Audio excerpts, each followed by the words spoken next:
ए study point के YouTube channel पर आप सभी मित्रों का स्वागत है, हार्दिक अभिनंदन है। हम पिछले कई दिनों से लगातार जीव विज्ञान की इस ऑनलाइन सेशन के अंदर क्लासेस अटेंड कर रहे हैं। विभिन्न प्रकार के जीव विज्ञान के महत्वपूर्ण टॉपिक्स पर बात कर रहे हैं। हम पाचन तंत्र के टॉपिक्स पर बात कर रहे थे। हमने पाचन तंत्र में मनुष्य के पाचन तंत्र की है वो शुरुआत की थी। उसके अंदर मनुष्य के पाचन तंत्र के विभिन्न अंगों के बारे में बात कर रहे थे। सबसे पहले अपने मुख के बारे में बात की, मुख के बाद में मुख गुहा के बारे में अपने पढ़ा था। हमने कहा था कि मुख गुहा के अंदर मुख्य रूप से 3 प्रकार की संरचनाएं पाई जाती है। पहली संरचना हमने बताया था तालु। कौन सा? तालु।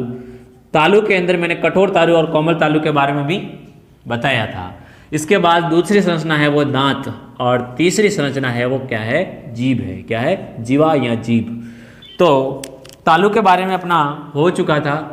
अपन दांत के बारे में अपन बात करते हैं। दूसरी संरचना है दांत या टीथ। ठीक है। दांत की उत्पत्ति की अपन बात करें तो उत्पत्ति इसकी होती है एक्टोमीजोडर्मल। कैसी? एंडोमीजोडर्मल, सॉरी एक्टोमीजोडर्मल। कैसी होती है? एक्टोमीजोडर्मल होती है। मुख्य रूप से इसकी उत्पत्ति हमने कहा कि ये एक्टोमीजोडर्मल होता है। एक्टोमीजोडर्मल होने के कारण ये एक्टोडर्म भी उत्पत्ति दर्शाता है और मीजोडर्मल भी उत्पत्ति दर्शाता है। ठीक है। अब देखिए कि दांत होते हैं, दांत ऊपरी जबड़े में भी पाए जाते हैं और निचले जबड़े में भी पाए जाते हैं। जबड़े की सॉकेट के अंदर पाए जाते हैं, जबड़े की अस्थि की सॉकेट के अंदर ये दंसे हुए रहते हैं। ठीक है। तो लिख सकते हैं कि दांत जबड़ों से घिरी संरचना है। ठीक है। जो भोजन को काटने, फाड़ने व चबाने के काम आता है। ठीक है। देखें तो ऊपरी जबड़े में जो दांत होते हैं, ऊपरी जबड़े में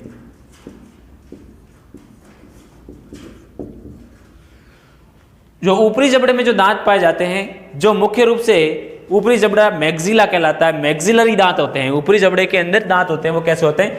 मैक्सिलरी दांत, मैक्सिलरी टीथ। और निचले जबड़े की बात करें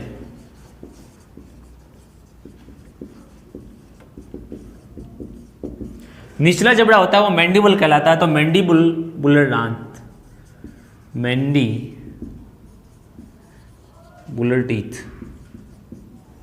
ठीक है। 2 प्रकार की, एक तो मैक्सिलरी और एक मैंडिबुलर टीथ। अपन इस टीथ की संरचना के बारे में अपन बात करते हैं। तो संरचना अपन इसकी देखें तो इसकी संरचना के अंदर मुख्य रूप से कितने भाग पाए जाते हैं? 3 भाग पाए जाते हैं। इसकी संरचना देखें अपन, दांत की संरचना की अपन बात करें तो संरचना के अंदर 3 भाग है वो पाए जाते हैं। सबसे ऊपर जो आपको संरचना बाहर दिखाई दे रही है,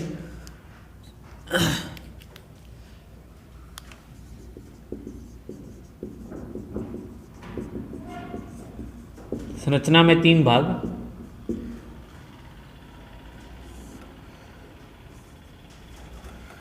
पहला है क्राउन यानी कि शिखर। दूसरा है नेक, NECK है। ठीक है। नेक का मतलब है ग्रीवा। और सबसे नीचे वाला अंदर धंसा हुआ भाग है वो क्या कहलाता है? पूंछ कहलाता है। क्या कहलाता है? पूंछ, या इसको बोलते हैं पूंछ। क्राउन, नेक और तीसरा वाला भाग कौन सा है? रूट, जड़, रूट या जड़, पूंछ वाला भाग। ठीक है। तो क्राउन वाला भाग सबसे ऊपर, ये क्राउन वाला बाहर, जबड़े के बाहर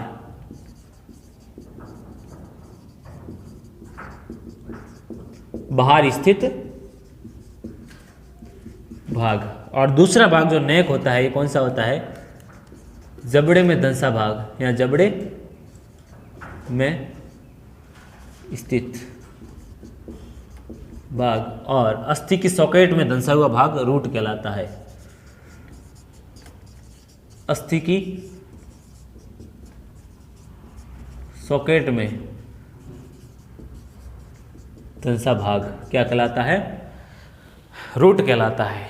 अपन दांत की संरचना देखें तो दांत की संरचना ठीक डायग्राम बना करके अपन देखते हैं।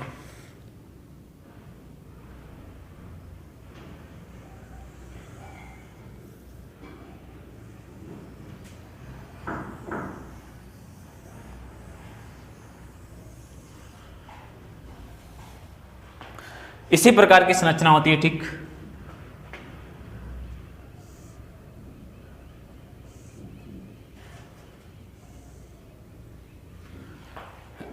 देखो, इस प्रकार की संरचना भाग होती है। सबसे पहले हमने कहा कि दांत के कितने भाग होते हैं? 3 भाग होते हैं। बाहर जो आपको दिखाई दे रहा है, ये कौन सा भाग है? ये क्राउन वाला भाग है। क्या है? क्राउन वाला भाग है। ये जबड़े के सॉकेट के अंदर ये जबड़ा है, अरे मसूड़े है।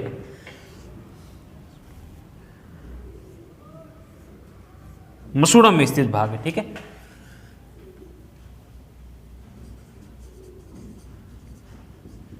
मसूड़ों में, और ये मसूड़े के बाहर, ऐसे लिख दो, ठीक है। मसूड़ों के बाहर ये जो मसूड़े आपको दिखाई दे रहे हैं, इस मसूड़ों वाला जो अंदर धंसा हुआ भाग होता है, ये कौन सा भाग होता है? ये भाग दूसरा होता है नेक। और अंदर जो अस्थि की सॉकेट के अंदर ये धंसा हुआ भाग आपको दिखाई दे रहा है, अंतिम वाला भाग, ये वाला भाग क्या कहलाता है? रूट कहलाता है, जड़।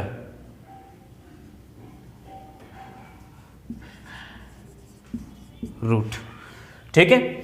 बाहर जो आपको सफेद रंग का जो आवरण टाइप सफेद दिखाई दे रहा है, ये इनेमल कहलाता है। क्या कहलाता है? इनेमल, ठीक है। ये इनेमल होता है हमारे शरीर का सबसे कठोरतम पदार्थ है। क्या है? कठोरतम, कैल्शियम का बना हुआ होता है। सबसे कठोरतम पदार्थ, शरीर का सबसे कठोरतम पदार्थ क्या कहलाता है? इनेमल कहलाता है, ठीक है। अंदर की तरफ आप देखें तो अंदर आपको एक कैविटी देखने को मिलेगी।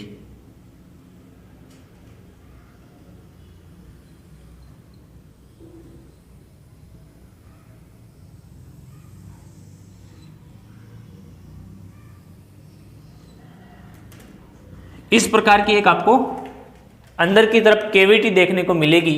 ये कैविटी कहलाती है पल्प कैविटी। क्या कहलाती है? पल्प कैविटी, पल्प गुहा कहलाती है। क्या कहलाती है? पल्प गुहा। इस पल्प गुहा की आंतरिक सतह के अंदर आपको एक संरचना दिखाई दे रही इस प्रकार की। ये संरचना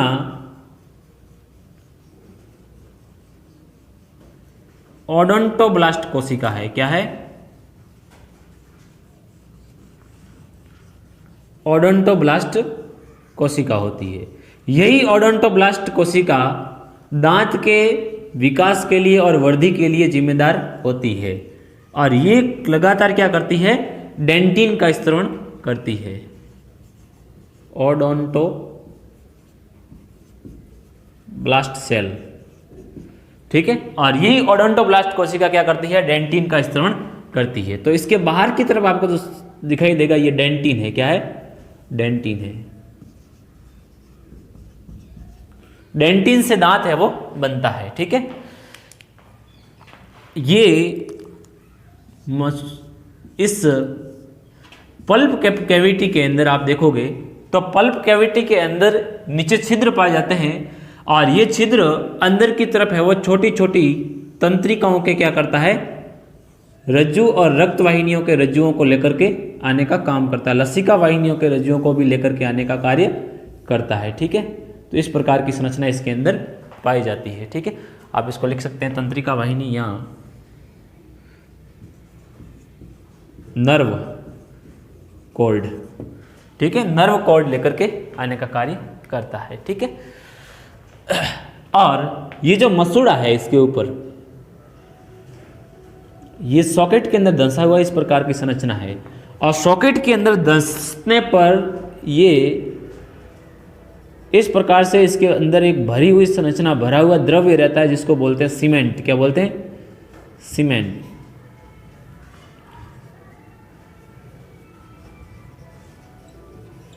ये सीमेंट क्या करता है? अस्थि की सॉकेट के अंदर दांत को जकड़े हुए रखता है, दांत को धंसाए रखता है, दांत को पकड़ के रखने का कार्य करता है। अस्थि की सॉकेट के अंदर इसको जोड़ के रखने का कार्य कौन करता है? सीमेंट करता है। ठीक है, तो मुख्य रूप से इस प्रकार की संरचना दांत की होती है। ठीक है, अपन लिख सकते हैं, इसको मैं मिटा रहा हूं।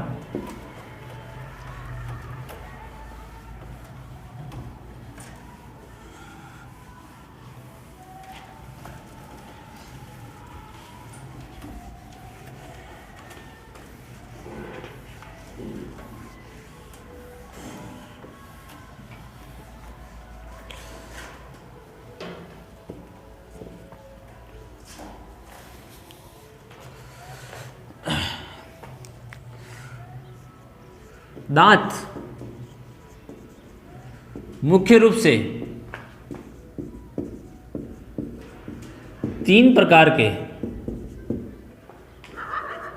पदार्थों से मिलकर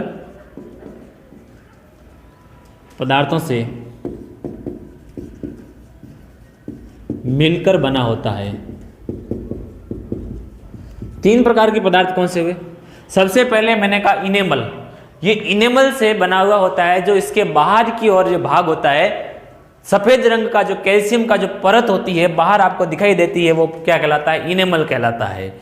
और इसके अंदर होता है डेंटिन, जो आपका जो दांत का मुख्य भाग, सबसे पहला है इनेमल। ये दांत का बाहरी भाग इनेमल कहलाता है। ये शरीर का क्या है? सबसे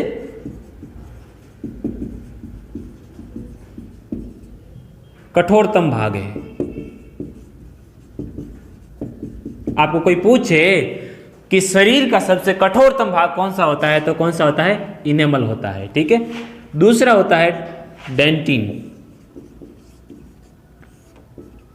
ये डेंटिन होता है, ये दांत का मुख्य भाग होता है, दांत का मुख्य भाग है।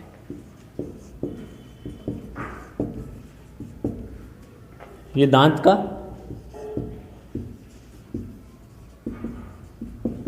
मुख्य भाग है। ठीक है, और सबसे तीसरा जो भाग होता है वो होता है सीमेंट। क्या है? सीमेंट। सीमेंट मैंने कहा कि ये अस्थि की सॉकेट के अंदर इसको जोड़ के रखने का कार्य करता है, इस रूट को चिपका के रखने का कार्य करता है, डेंटिन कहलाता है। ये दांत को अस्थि की सॉकेट में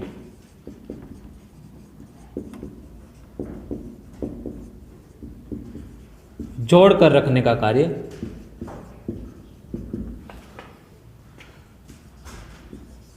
करता है। ठीक है, अब देखो पल्प कैविटी, जो पल्प गुहा, इसके अंदर पल्प कैविटी के अंदर क्या क्या पाया जाता है? एक तो अंदर प्रवेश करने वाली तंत्रिकाएं और रक्त वाहिनियां, और कुछ मात्रा में होती है इसके अंदर छोटी छोटी नलिकाएं होती है, किसकी? रक्त वाहिनियों की। ठीक है, और इसके अलावा इसके अंदर क्या पाई जाती है? ये ओडोंटोब्लास्ट कोशिका पाई जाती है। इसकी आंतरिक संरचना में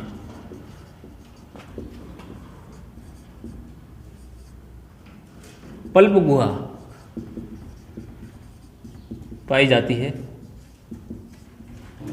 पल्प गुहा पाई जाती है, जिसमें रक्त वाहिनियां,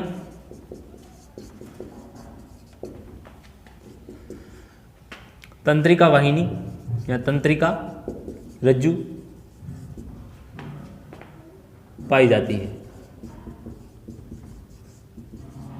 पाई जाती है। ठीक है, पल्प गुहा के अंदर ये पाई जाती है। इधर से मिटा रहा हूं मैं, आप इसको साथ साथ में कॉपी करते रहिएगा, नहीं तो है वो पीछे रह जाओगे।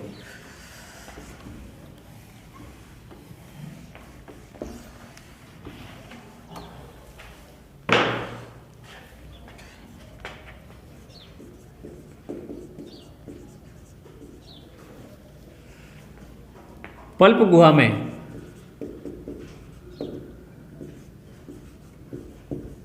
ओडोंटोब्लास्ट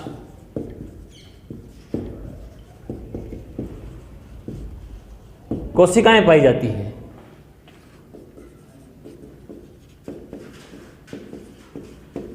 जो लगातार डेंटिन का क्या करती है, स्त्रवण करती है तथा दांत का निर्माण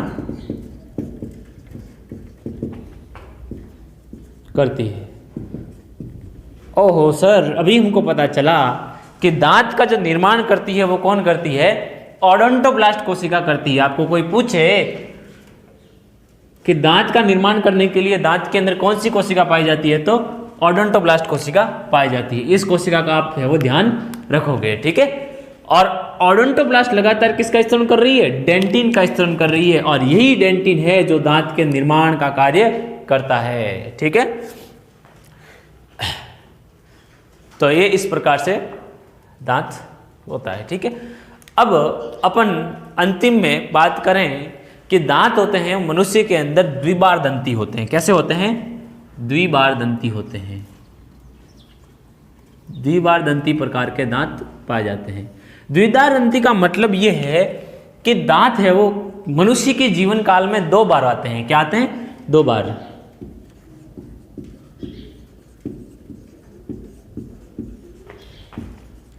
मनुष्य के जीवन काल में दांत 2 बार आते हैं, इसलिए इन्हें क्या कहते हैं, द्विबार दंती कहते हैं। पहली बार अपन बात करें तो 5 वर्ष से कम की आयु में, 5 वर्ष से कम आयु में, जिसको अपन कहते हैं दूध के दांत। क्या बोलते हैं, दूध के दांत। 5 साल की आयु के बाद में ये दूध के दांत क्या जाते हैं, टूट जाते हैं। टूट करके यहां गिर जाते हैं, गिर करके दूसरी बार नए दांत आते हैं, जिसको बोलते हैं 5 वर्ष की अधिक आयु से, 5 वर्ष से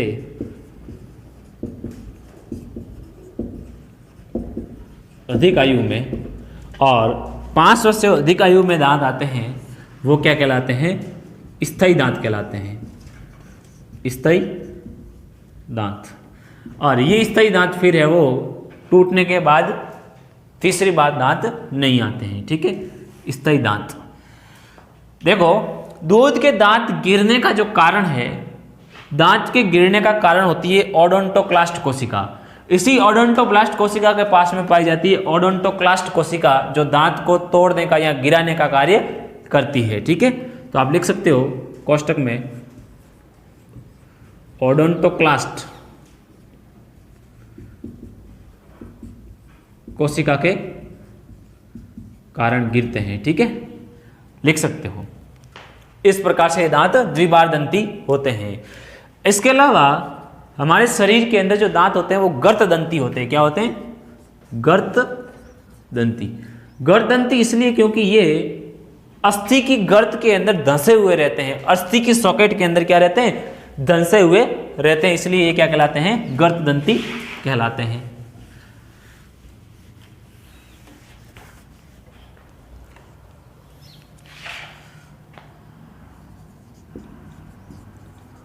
अस्थि की सॉकेट में धंसे हुए होते हैं, इसलिए क्या कहलाते हैं, गर्त दंती कहलाते हैं। इसके अलावा मनुष्य के दांत होते हैं वो विषमदंती प्रकार के होते हैं। कैसे? विषमदंती। विषमदंती का क्या मतलब है?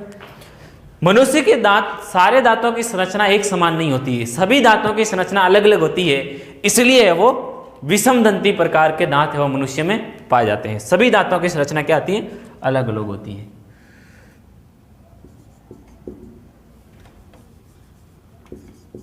दांत संरचना में भिन्न भिन्न, इसलिए क्या कहलाते हैं? विषमदंती दांत कहलाते हैं। ठीक है, इस प्रकार से। अब आगे पढ़ते हैं कि मनुष्य के अंदर कितने प्रकार के दांत पाए जाते हैं, उसके बारे में बात करते हैं। मनुष्य के अंदर मुख्य रूप से 4 प्रकार के दांत पाए जाते हैं। संरचना के आधार पर अपन बात कर रहे हैं। संरचना के आधार पर मनुष्य के अंदर 4 दांत होते हैं, 4 प्रकार के।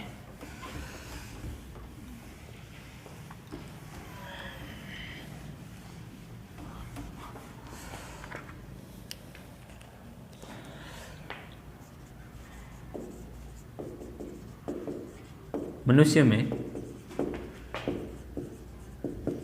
4 प्रकार के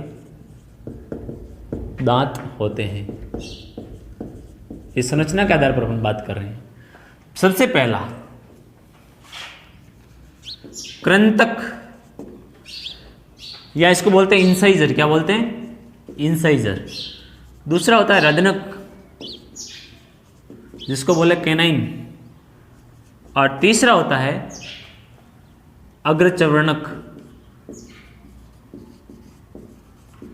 इसको बोलते हैं प्रीमोलर। और चौथा होता है वो कहता है चवर्णक, जिसको बोलते हैं मोलर। कौन? कितने प्रकार के? 4 प्रकार के होते हैं। एक तो कृंतक, दूसरा है रदनक, तीसरा है अग्रचवर्णक और चौथा है चवर्णक। ठीक है, कृंतक, रदनक, चवर्णक और अग्रचवर्णक। ठीक है, ये जो कृंतक और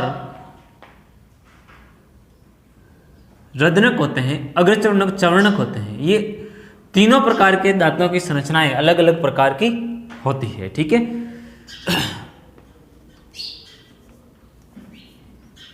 देखो अब पढ़ते हैं अपन दंत सूत्र।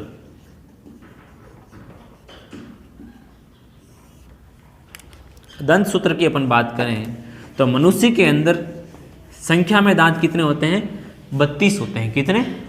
टोटल 32 होते हैं। 32 है वो किस प्रकार से जमा होते हैं अपन बात करते हैं। सबसे पहले इंसाइजर, कैनाइन, प्रीमोलर और मोलर। इंसाइजर होते हैं, अपन पहले ऊपर वाले जबड़े वाले भाग की बात करते हैं। ऊपर वाले जबड़े के इस भाग, आधे भाग की अपन बात करते हैं, और नीचे वाले जबड़े के आधे भाग की अपन बात करते हैं। सबसे पहले इंसाइजर कितने होते हैं? 2 ऊपर होते हैं और 2 नीचे होते हैं। कैनाइन होते हैं वो कितने होते हैं? 1 ऊपर होता है, 1 नीचे, आधे भाग की अपन बात कर रहे हैं। प्रीमोलर 2 ऊपर 2 नीचे, और फिर मोलर 3 ऊपर और 3 नीचे, मतलब 21 23 अपॉन 21 23। अब आधे जबड़े की अपन ने बात की ऊपर नीचे वाली, और आधे जबड़े इधर भी इतने कितने होते हैं, तो संख्या में इंटू कर लो, 2 ऊपर और 2 नीचे। और तो टोटल अपने दांतों की संख्या आती है कितनी? 16 ऊपर और 16 नीचे। तो टोटल कितनी आती है? 32। कितनी आती है? 32। कोई मेरा भाई क्या कर देता है? 16 अपॉन 16 इक्वल टू 0। अरे घनश्याम, ऐसा नहीं होता है। ठीक है, ये कोई मैथमेटिक्स का क्वेश्चन सॉल्व नहीं हो रहा है भाई, इधर कोई मैथमेटिक्स का क्वेश्चन सॉल्व थोड़ी हो रहा है। 16 ऊपर और 16 नीचे दांतों की संख्या के बारे में बात हो रही है। ठीक है, ये तो वयस्क की बात हुई। क्या हुई? वयस्क में। लेकिन बच्चों में, बच्चों में बात करें तो अपन 2 नीचे 2 ऊपर, कैनाइन 1 ऊपर 1 नीचे। अब ये प्रीमोलर के अंदर, इनके अंदर प्रॉब्लम होती है। प्रीमोलर बच्चों के अंदर विकसित नहीं होता है, यानी कि प्रीमोलर की बात करें तो 0 0 होते हैं। और 2 ऊपर और 2 नीचे, कितनी हुई? 2 3 4 5। टोटल अपन बात करेंगे 2/2, तो 20 दांत के आसपास है वो आपको मिलेंगे। ठीक है, 28 दांत के आसपास, 20 दांत के आसपास आपको मिलेंगे। ठीक है, 5 और 10, 10 ऊपर और 10 नीचे, 20 दांत बच्चों के अंदर, 6 साल से कम उम्र वाले बच्चों के। ठीक है, टोटल 20। अपन दूध के दांत भी अपन बोल सकते हैं इसको, 20। दूध के दांत की संख्या कितनी होती है? 20 होती है। तो इन दंत सूत्रों को आप याद रखना, दिमाग में रखना, बहुत जगह पूछा जाता है। ठीक है, इसको है वो आप कॉपी कर लो। मुख्य रूप से 4 प्रकार के दांत होते हैं, कृंतक, रदनक, चवर्णक और अग्रचर्णक। ये कृंतक होता है, ये चबाने में काम आता है, भोजन को चबाने में, ये काटने और फाड़ने में,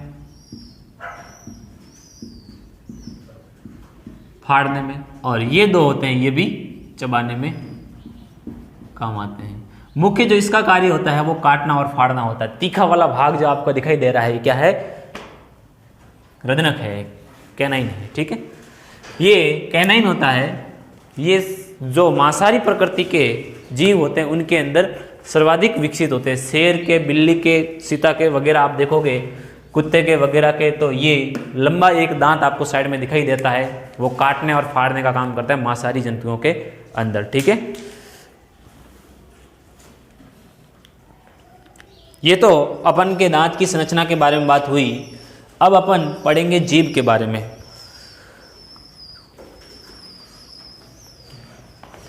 जीभ के बारे में मैं सब पूरा मिटा रहा हूं। ठीक है,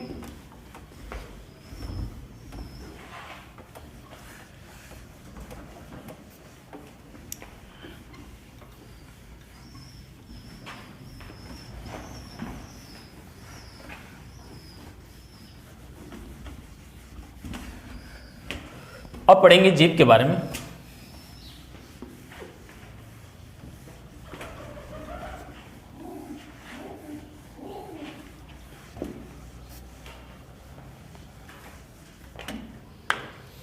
तीसरा जो मुख गुहा के अंदर संरचना होती है वो क्या होती है?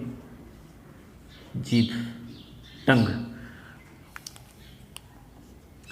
जीभ होती है जो अत्यधिक पतली संरचना है। कैसी संरचना है? अत्यधिक पतली और संवनित संरचना है। पतली और संवलित संरचना है, संवनित संरचना है। अत्यधिक पेशीय संरचना होने के कारण ये लचीली होती है। कैसी होती है? पेशियों की बनी हुई लचीली संरचना होती है। जीभ होती है आगे से स्वतंत्र होती है और पीछे से इधर हायोइड बोन होती है और हायोइड बोन से जुड़ी हुई होती है, हायोइड अस्थि से जुड़ी हुई होती है। नीचे आप अधर सतह पर आप देखोगे तो नीचे ये जीभ है वो मुख गुहा के एक फरस में एक पतली संरचना से जुड़ी हुई होती है, जिसको बोलते हैं अपन फ्रेनुलम। क्या बोलते हैं? फ्रेनुलम कहते हैं। होती है ना नीचे जुड़ी हुई, वो क्या कहलाती है? फ्रेनुलम कहलाती है। आप जीभ ऊंची करोगे तो एक पतली संरचना आपको नीचे दिखाई देती है, ये क्या कहलाती है? फ्रेनुलम कहलाती है।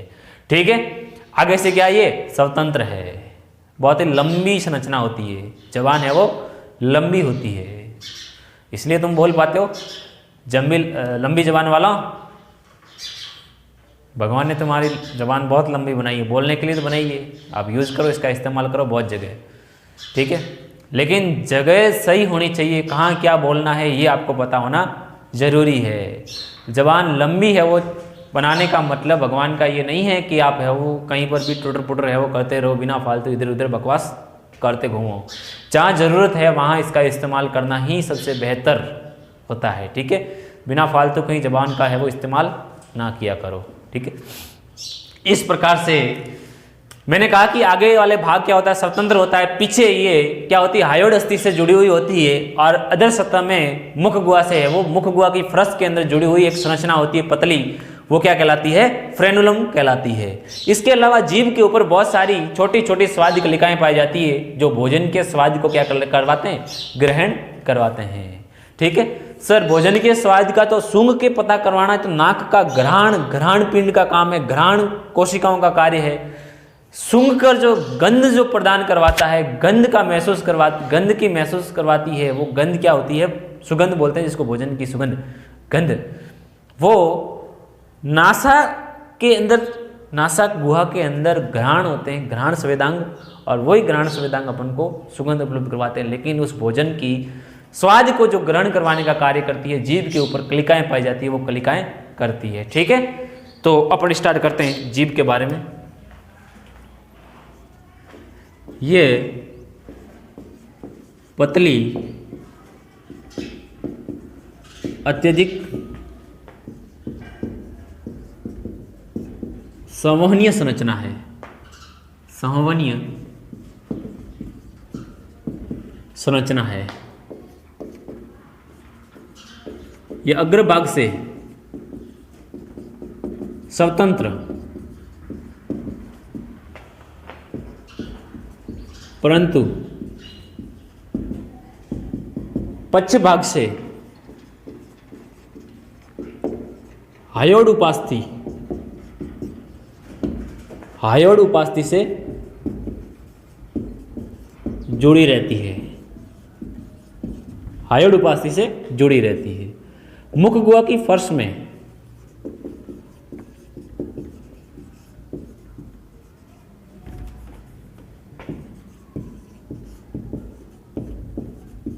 यह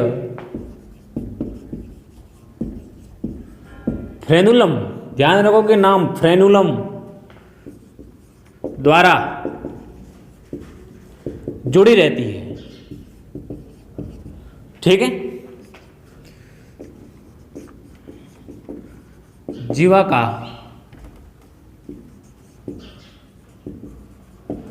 मुख्य कार्य भोजन को लार के साथ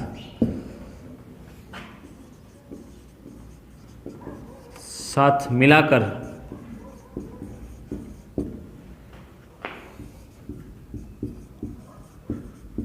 बोलस का निर्माण करना है।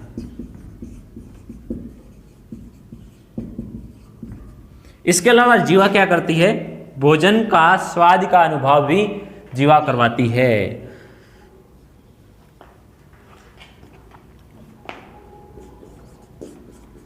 जीवा के ऊपरी सतह पर विभिन्न प्रकार की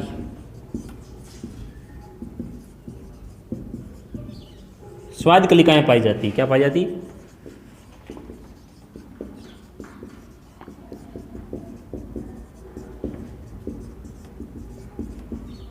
जो स्वाद का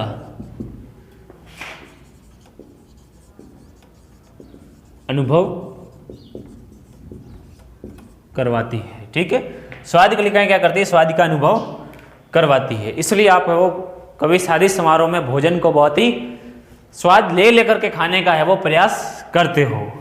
कोई भी शादी समारोह के अंदर जाता है बच्चा या कोई लड़का, तो सामान्य रूप से तो क्या करता है? अपन तो भाई देखो सामान्य रूप से होते हैं, एक दो रोटी खाते हैं, मिठाई खाते हैं और पेट भर जाता है। लेकिन कोई कोई तो तहलका मचा देता है, भाई इतना क्यों खाते हो? शगुन के रूप में 100 रुपये डाल के आते हैं और 500 रुपये का खाना खा करके आ जाते हैं वहाँ से। तो तहलका नहीं मचाना आपको है वो अपनी आवश्यकता अनुसार खा के जाना है। कोई कोई तो ऐसा होता है कि सुबह बारात में जाना है तो पूरी रात है वो भूखा ही सो जाता है कि सुबह मेरे को बारात में जाकर के खाना है। तो ऐसे लोग होते हैं जो तहलका मचाने वाले। तो तहलका मचाने वाला शगुन के अंदर थोड़ा है वो ज़्यादा पैसा डाल दिया करो। तहलका मचाना कोई मना नहीं कर रहा है, लेकिन सामने वाले को तो खाने का तो पैसा दे के आओ पूरा, तहलका मचाने वाले। तो ये स्वाद कलिकाएं क्या होती है? स्वाद का अनुभव करवाती है। स्वाद कलिकाएं मुख्य रूप से 4 प्रकार की होती है। अपन यहाँ पर 4 प्रकार की स्वाद कलिकाओं के बारे में बता रहे हैं। फंगीफोरम होती है, फिलीफोरम होती है, फोलिएट और सर्कमवेलेट होती है। 4 प्रकार की होती है, इसके बारे में आपको ज़्यादा है वो पढ़ने की ज़रूरत नहीं होती है। फंगीफोरम, फिलीफोरम, फोलिएट और सर्कमवेलेट होती है। इसके अलावा जीवा के ऊपर एक विशिष्ट प्रकार की ग्रंथि भी पाई जाती है जिसको वॉन एबनर ग्रंथि कहते हैं। क्या कहते हैं? वॉन एबनर ग्रंथि। ये तो अपने हुई जीव की बारे में संरचना। अब आगे जो होता है वो ग्रसनी वाला भाग आता है। ठीक है,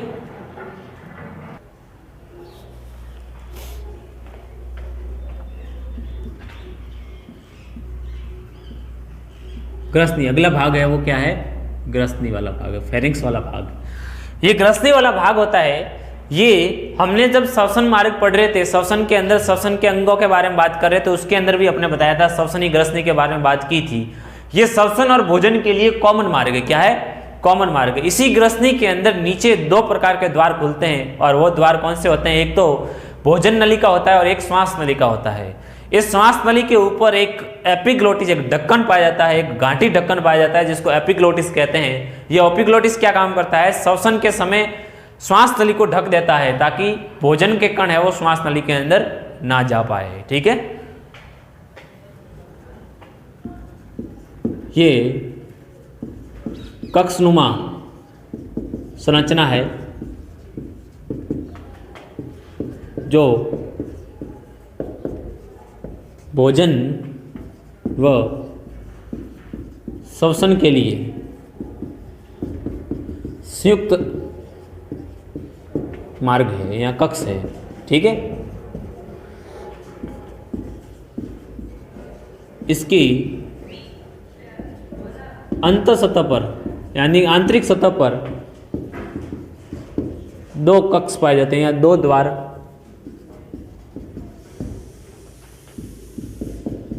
पाए जाते हैं। पहला है भोजन द्वार और दूसरा कौन सा है? श्वसन द्वार, यहाँ श्वास नली खुलती है। भोजन द्वार के अंदर आगे भोजन नली खुलती है और श्वसन द्वार के आगे श्वास नली खुलती है। ठीक है, इस श्वास नली के ऊपर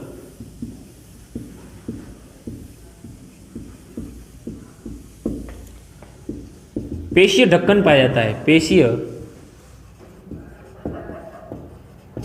ढक्कन पाया जाता है, जिसे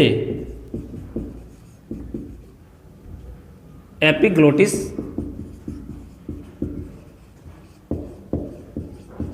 कहता है। क्या कहते हैं? एपिग्लोटिस कहते हैं। ये एपिग्लोटिस क्या करता है? एपिग्लोटिस भोजन के समय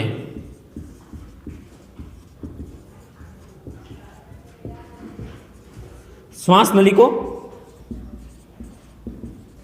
ढक देता है, ताकि भोजन के कण श्वास नली में प्रवेश न कर पाए। इसलिए ये क्या करता है? श्वास नली को ढक देता है। एपिग्लोटिस के बारे में आप है वो ध्यान रखोगे थोड़ा, एपिग्लोटिस। ठीक है, ये तो हुई अपनी ग्रसनी, और ग्रसनी के बाद में अपनी आती है भोजन नली। क्या आती है? भोजन नली।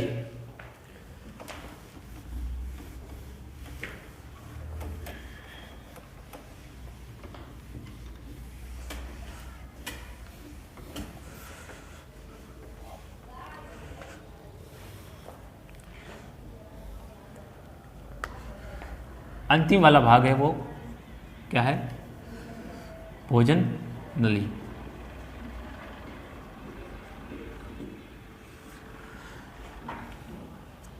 भोजन नली, ये भोजन नली इसोफेगस कहलाती है। क्या कहलाती है? इसोफेगस कहलाती है।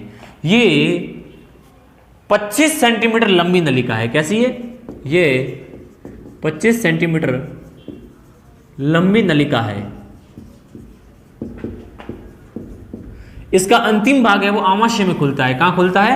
आमाशय में खुलता है। इसका अंतिम सिरा या अंतिम भाग आमाशय में खुलता है। और इसके कार्य की बात करें तो ये क्या करती है? लंबी नलिका होती है जो इस ग्रसनी से आमाशय को जोड़ने का कार्य करती है और आमाशय के अंदर भोजन को पहुंचाने का कार्य करती है। ये ग्रसनी को आमाशय से जोड़ने का कार्य करती है तथा भोजन को ग्रसनी से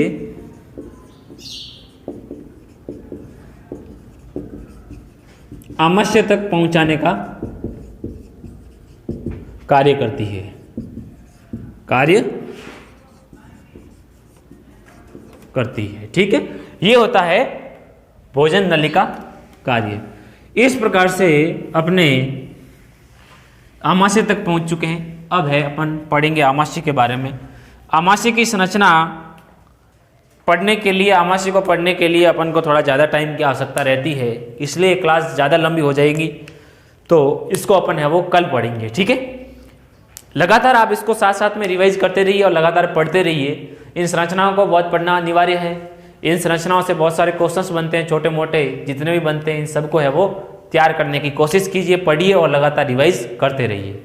ए स्टडी पॉइंट में बने रहने के लिए आप सभी मित्रों का बहुत बहुत आभार, धन्यवाद।